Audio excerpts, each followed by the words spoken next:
Hello everyone, I thought I'd take a closer look at sub-level belt routing and splitting and merging and what it looks like on a bigger scale. So this is my main factory. It's doing up to tier 3, all the products that you could possibly want up to that tech level. And all of my belt routing both in and out is done sub-level, and it's freed up my main factory floor in a huge way for driving and just running, and also it looks really clean and nice and tidy. So let's take a look at what it looks like underneath. So over here we've got a total of 12 smelters coming in, feeding ore.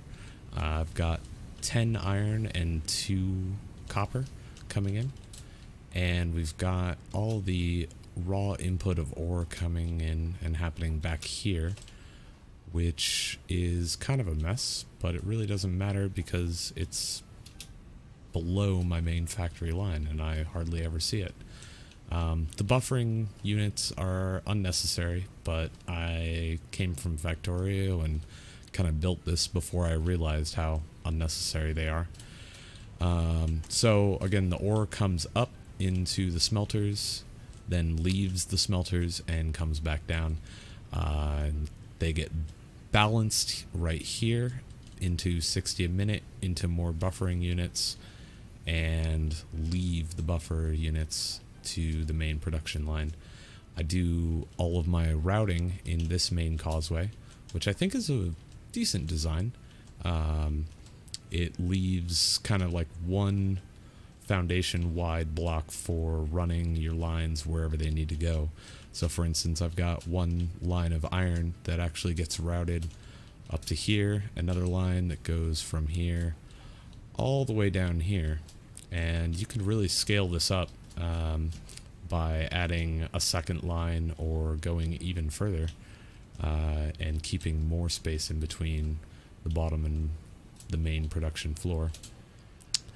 So up here we've got all of my belt balancing done, and again, this is subterranean. It's not on my main production floor. So this right here is a 60 per minute belt. It gets balanced into 20 20 20, rebalanced into 40 and 20, and then comes up here to lead into, I think, what is my inevitably my reinforced plates line. Yeah. And I do have some of my balancing done up top just for convenience's sake, but you could even take it further and do all this balancing down below if you really wanted to go crazy. So then after that, all of my finished products are routed down below subterranean again, and they get fed into what is my supply depot here. And I've got 8 supply storage units that are about, well, it's 8 wide, and there's actually 4 storage units that they get routed through in there. And everything's stored in there and kept for my use up top.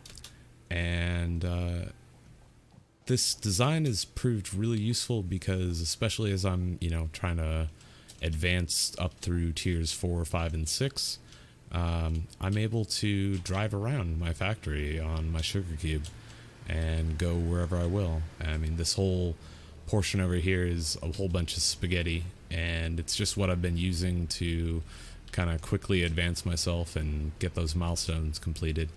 But eventually I want to have all of this in the same design, and it looks nice as well. So anyway, I hope that this video kind of helps some people and maybe inspires some even better designs. Let me know what you think, and if you got any better ideas, please share them. Let everyone know. Thank you.